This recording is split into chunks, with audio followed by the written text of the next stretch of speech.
축복된 초막절 대성회 오후 예배 시간이 돌아왔습니다. 성령 축복 많이 받길 바랍니다. 초막절 거룩한 절기를 하나님께서 우리에게 또 허락해 주시고 늦은 비 성령 축복을 또 이 초막절을 통해서 또 약속 주셨습니다. 자, 그렇다면 늦은 비 성령은 과연 어떤 사람들에게 허락되고 또 부여되는 것인가? 성경의 모든 예언의 그 가르침을 바라보게 될 때 늦은 비 성령은 하나님을 올바르게 아는 자에게 주어지게 된다라는 호세아 선지자의 예언된 말씀이 있습니다. 자, 그렇다면 그 성령의 능력을 가지고 우리가 과연 무엇을 할 것인가? 어디에 사용하기 위해서 하나님께서 능력을 우리 인류에게 부여하시는 것일까? 이 문제들을 성경을 통해서 상세히 또 살펴볼 때 결국 영원히 죽을 수밖에 없는 모든 인류 인생들에게 구원의 나팔을 듣고 하나님 품으로 돌아오는 인류는 다 구원으로 나올 수 있고 천국 문이 활짝 열려 있다는 이 반가운 소식을 전파하게 하기 위해서 초막절이라는 이 거룩한 절기를 우리에게 또 허락해 주셨습니다. 그리고 또 이 초막절에는 하나님께서 우리 스스로의 어떤 힘을 가지고 이 복음을 전파하는 것이 아니라 하나님의 능력을 주시겠다고 했습니다.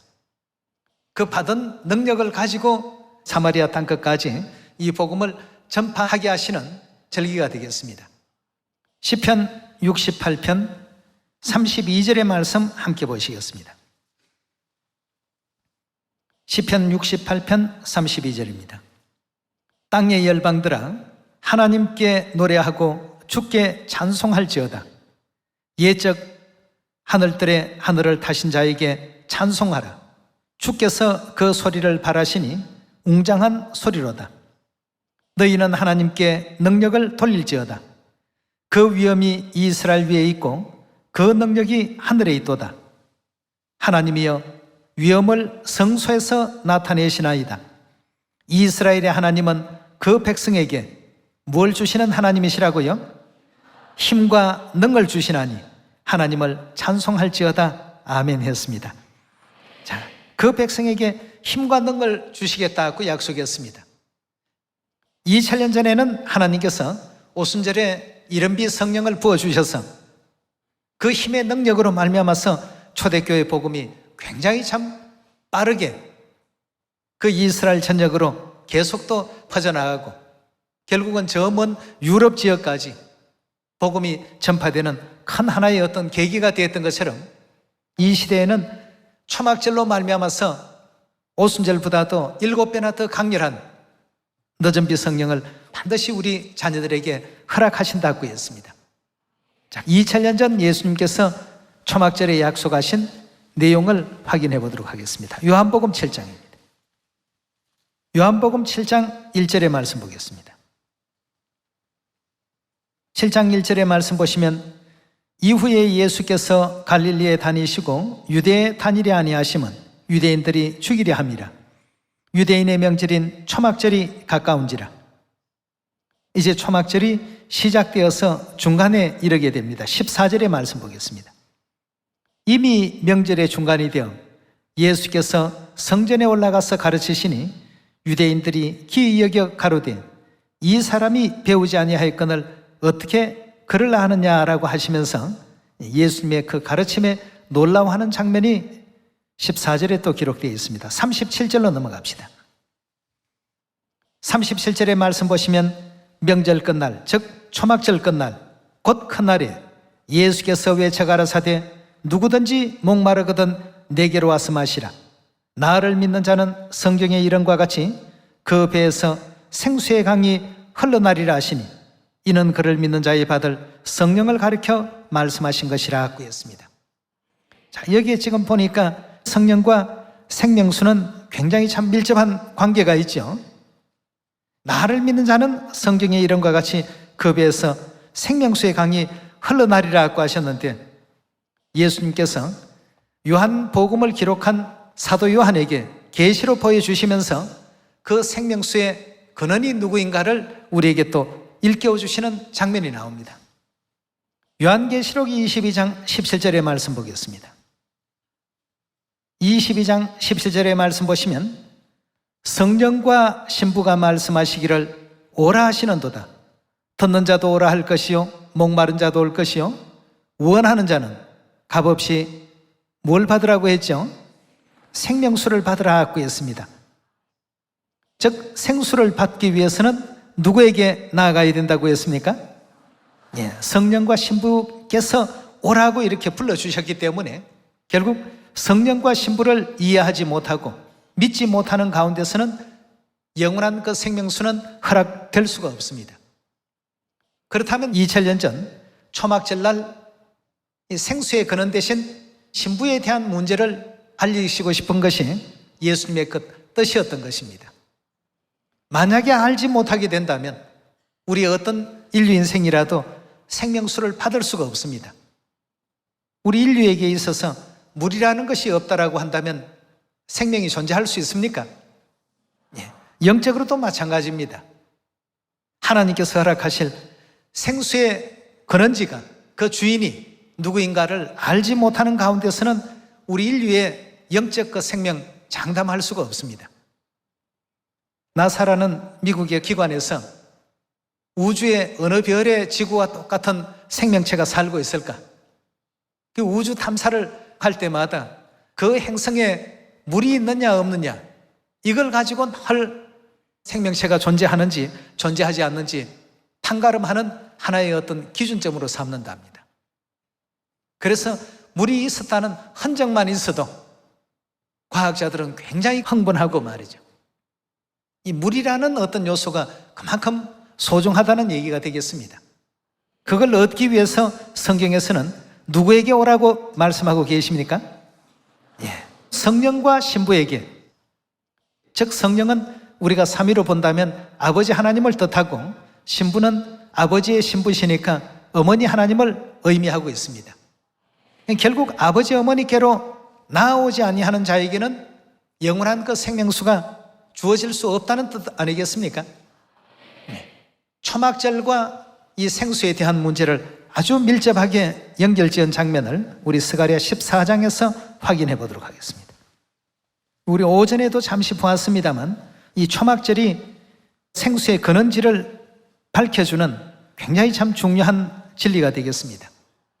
스가랴 14장 16절입니다. 16절의 말씀 보시면 예루살렘을 치러 왔던 열국 중에 남은 자가 해마다 올라와서 그 왕 만군의 여호와께 숭배하며 뭘 지킨다고요? 초막절을 지키라 하고 했습니다. 그럼 초막절을 지키지 아니하면 어찌 되는가? 18절에 계속 봅니다.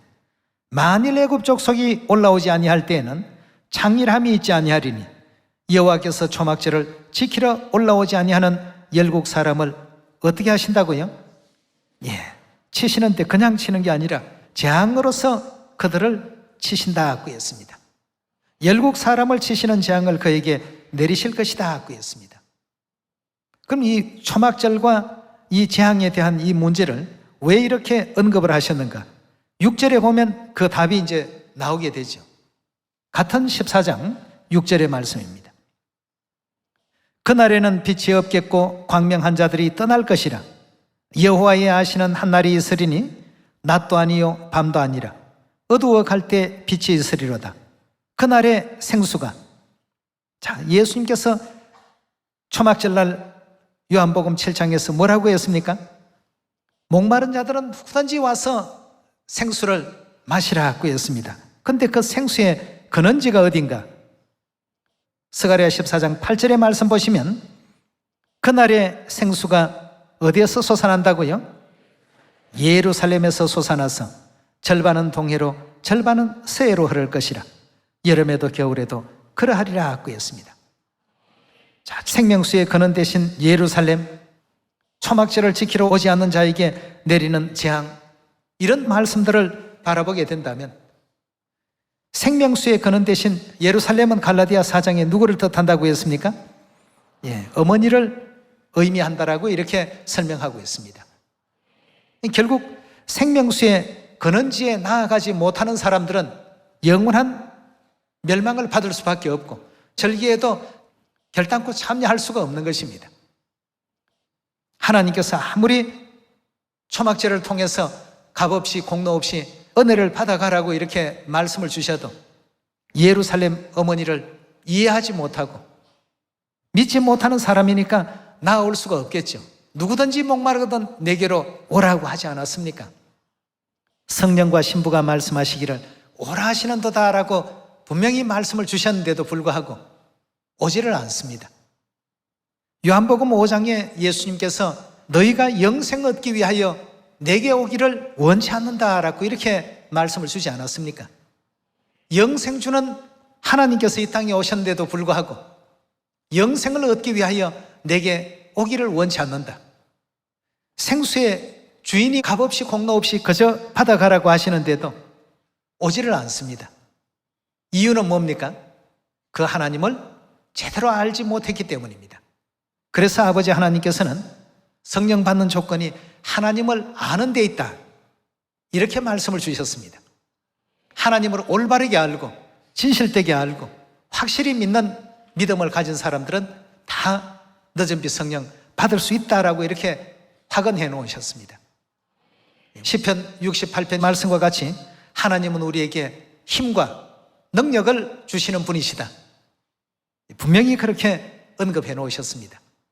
하나님께로부터 오는 그 힘과 능력을 우리가 또 허락받아서 사마리아 땅끝까지 반드시 예루살렘 하늘 어머니의 영광을 전할 수 있는 우리가 되어야 되겠습니다. 어머니 복음 전에도 듣는 사람이 있고 안 듣는 사람이 있던데 하고 이래서는 안 되죠. 우리는 예언을 믿어야 되겠습니다. 예언 그대로 바라보게 된다면 그 생명수가 흘러 들어가는 곳마다 모든 생명체가 살아난다고 했습니다. 그 사실을 우리가 믿고서 예언을 바라보고 일하는 예언의 인물들이 돼야지, 내 생각과 현재 환경만 가지고 그것이 예언의 전체인 양 오해가 되어서는 안 되겠습니다. 예루살렘 어머니 하나님을 많이 또 전파할 수 있는 이번 또 초막절이 되셔서 주위에 있는 많은 영혼들에게 어머니께로 나와야만 생명이 부여된다는 사실들을 말할 수 있는 여러분과 제가 꼭 되도록 합시다. 에스겔 47장 1절의 말씀 보겠습니다. 47장 1절입니다. 그가 나를 데리고 전문에 이르시니 전의 전면이 동으로 향하인데, 여기서 전이라고 하는 것은 성전을 뜻하죠. 성전 중에도 예루살렘 성전입니다. 전의 전면이 동으로 향하였는데 그 문지방 밑에 물이 나와서 동으로 흐르다가 전 우편 제단 남편으로 흘러내리더라. 그가 또 나를 데리고 북문에 나가서 바깥길로 말미암아 꺾여 동양한 바깥문에 이르시기로 본즉 물이 우편에 서미어 나오더라.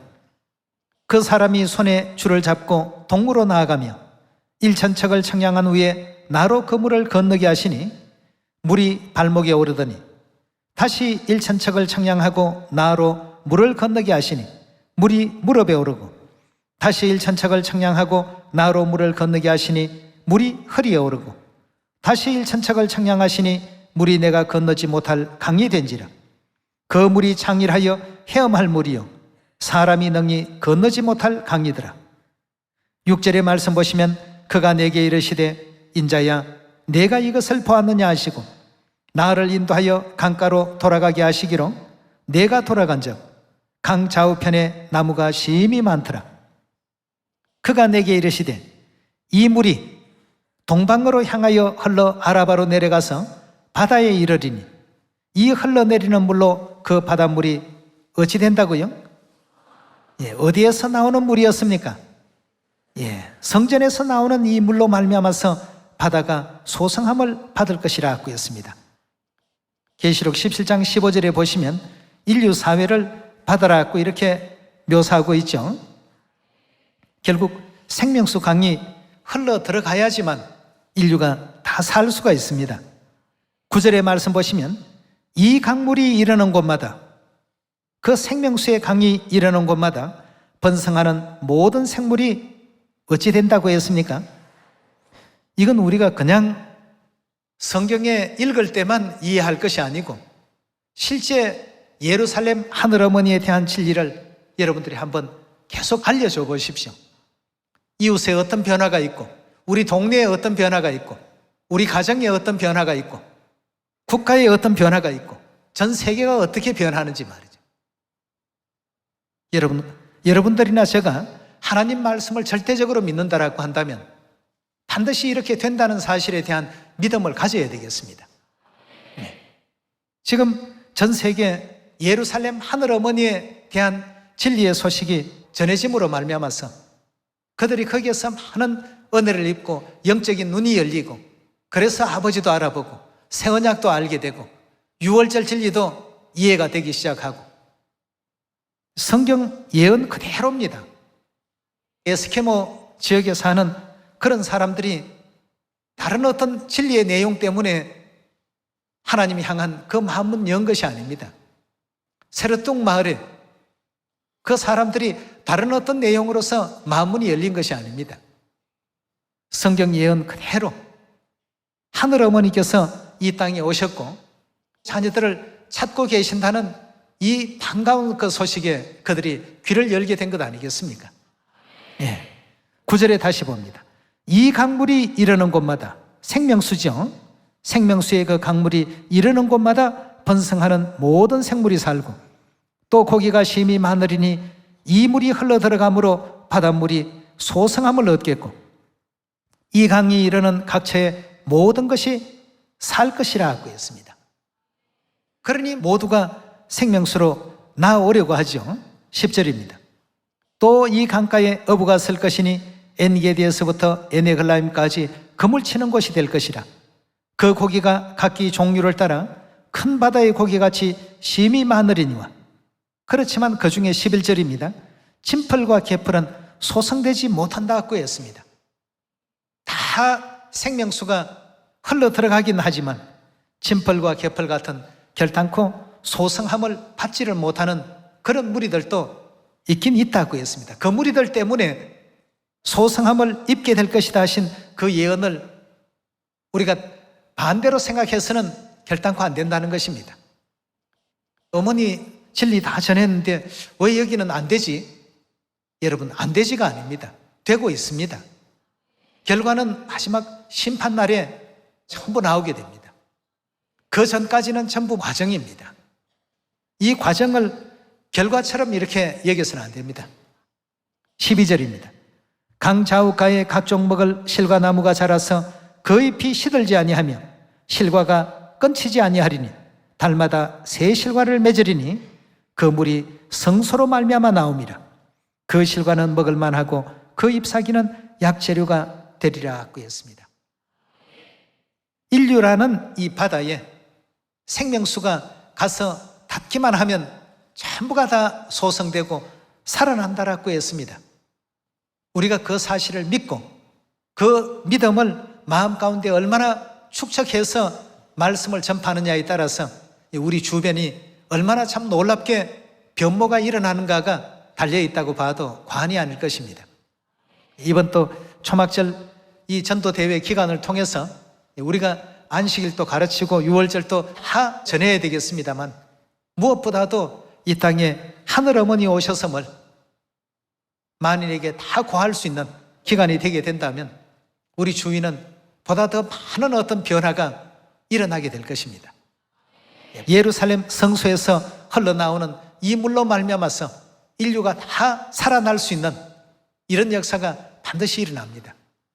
그래서 성경에서는 성령과 신부께서 어떻게 하라고요? 다 와서 생명수를 다 받으라. 생명수의 주인이시니까 얼마든지 생명수를 주실 수 있는 성령과 신부 아니겠습니까? 자, 그렇다면 이 성령과 신부에 대해서 요한계시록 7장으로 한번 말씀 옮겨보도록 합시다. 요한계시록 7장 15절입니다. 요한계시록 7장 15절의 말씀 보시면 그러므로 그들이 하나님의 보좌 앞에 있고 또 그의 성전에서 밤낮 하나님을 섬김에 보좌에 앉으신 이가 그들 위에 장막을 치시리니 저희가 다시는 줄이지 아니하며 목마르지도 아니하고 해나 아무 뜨거운 기운에 상하지 아니할지니 이는 보좌 가운데 계신 어린 양이 저희의 뭐가 되신다고요? 목자가 되사 어디로 우리를 인도하신다고 했습니까? 구원받은 자들을 생명수 샘으로 인도하신다고 했습니다. 우리 하나님께서 하시는 일 가운데 하나가 우리 모든 구원받을 하늘 자녀들을 생명수 샘으로 인도하신다고 했습니다. 생명수의 샘 근원이 스가랴 14장에서 어디라고 했습니까? 그날의 생수가 예루살렘에서 솟아나서 절반은 동해로 절반은 서해로 흐를 것이라. 여름에도 겨울에도 그러하리라. 그 생명수의 샘 근원지로 인도하시는 이가 누구라고요? 우리의 목자 되신 어린 양께서 우리 자녀들을 전부 거리로 인도해서 알게 하시는 것이죠. 여기가 바로 생명수 샘이니까 너희 모든 가난 영혼들은 예루살렘 하늘 어머니께로 나와서 이 생명수의 샘을 마음껏 마시고 그 가람을 전부 풀라라고 하시는 것이, 그렇게 인도해 주신 분이 바로 누구십니까? 엘리야의 사명으로 오시고 또 내 뒤에 한 사람이 나타나게 될 것이다 라고 말씀하신 분, 또 여호수아는 모세를 따르고 엘리사는 엘리야를 따르고 베드로는 예수님을 따랐지만 나는 어머니를 따르겠다고 하신, 우리에게 그 길을 인도해 주신 분이 바로 그리스도 안상홍 하나님 아니시겠습니까? 네. 사도 요한이 생명수의 그 발원지에 대해서 한 번 더 설명하고 있는 장면이 있습니다. 오늘 이 초막절은 생명수와 아주 밀접한 관계가 있는 절기입니다. 계시록 22장 1절입니다. 22장 1절의 말씀 보시면 또 저가 수정같이 맑은 생명수의 강을 내게 보이니 하나님과 및 어린 양의 보좌로부터 나더라고 했습니다. 이 장면은 여러분들이 너무나도 잘 압니다. 에스겔 선지자는 성소에서 생명수의 그 물이 흘러나더라고 했고, 사도 요한은 어린 양의 보좌에서 생수가 솟아나는 것을 이와 같이 보고 설명하고 있습니다. 어린 양의 보좌나 생수의 근원지 대신 예루살렘이나 다릅니까? 같습니까? 예레미야서 3장 17절의 말씀 보시면 그날에 예루살렘이 하나님의 보좌라 일컬게 될 것이라고 분명히 그렇게 언급해 놓고 있습니다. 하나님의 보좌, 생수의 그 근원, 또 예루살렘, 다양한 표현이 있습니다만 결국 그 많은 표현들이 누구를 가리킵니까? 전부가 예루살렘 하늘 어머니를 지칭한다는 사실은 성경 66권이 전부 같은 어떤 맥락에서 설명하시는 대목입니다. 22장 2절의 말씀 보겠습니다. 길 가운데로 흐르더라. 강 좌우에 생명나무가 있어 12가지 실과를 맺히되 달마다 그 실과를 맺히고. 이 장면은 어디에 있었습니까? 에스겔 47장의 장면과 똑같이요. 그 나무 잎사귀들은 만국을 소생하기 위하여 있더라. 다시는 저주가 없으며 하나님과 어린 양의 보좌가 그 가운데 있으리니 그의 종들이 그를 섬기며 그의 얼굴을 볼 터이요 그의 이름도 저희 이마에 있으리라. 다시는 밤이 없겠고 등불과 햇빛이 쓸데없으니 이는 주 하나님이 저희에게 비치심이라. 저희가 세세토록 뭘 한다고 했습니까? 왕노릇하리로다. 결국 보좌에서 흘러나리는 그 생명수의 물을 마신 그 모든 심령들은 하늘나라에서 세세토록 왕노릇할 사람들입니다. 보좌에서 흘러나리는 생명수, 즉 예루살렘에서 솟아나는 그 생명수를 마실 수 있는 사람들은 계시록 22장에 보니까 성령과 신부께서 오라고 하시는 그 초대를 받은 모든 사람들입니다. 초대받아서 가지 않는 사람이 아니라 전부 나아간 사람들이죠. 결국 그런 사람들이 세세토록 하늘나라에서 왕노릇할 사람들이라고 했습니다. 6절에 계속 봅니다. 또 그가 내게 말하기를, 이 말은 어떠하다고요? 신실하고 참된지라. 주곧 선지자들의 영예 하나님이 그의 종들에게 속히 될 일을 보이려고 그의 천사를 보내셨도다고 이렇게 성경은 우리에게 또 알려주고 있습니다. 오늘 이 초막절은 2000년 전에도 예수님께서 이 땅에 오셔서 누구든지 목마르거든 내게로 와서 마시라고 이렇게 말씀을 하셨습니다만, 그러나 그 어린 양은 모든 그 영혼들을 생명수의 샘으로 안내하실 분이십니다. 결국 생명수 샘이 누구인가를 우리에게 알려주는 역할을 하셨다는 것입니다. 그래서 이 땅에 오셨을 때에도 엘리야의 사명을 하셨다, 그렇게 표현하고 있지 않습니까? 엘리야의 사명이 무슨 사명입니까? 뒤에 오시는 구원자를 증거하는 것이 엘리야의 사명입니다. 하나님께서 뒤에 오시는 다른 구원자를 또 증거하신 것입니다. 즉 아버지 하나님께서 어머니 하나님을 우리 시온의 모든 자녀들에게 알게 하시고, 그 예루살렘 하늘 어머니께서 세상 만민들에게 칭송과 명성을 얻게까지 예루살렘 성벽 위에 파수꾼들은 어떻게 하라고 했습니까? 잠잠치 말라고 했죠. 종일종야에 예루살렘의 그 영광을 전파하고 모든 인류 인생들에게 깨우치라고 하는 것이 이사야 선지자가 우리에게 또 일깨워 주신 내용 아니겠습니까?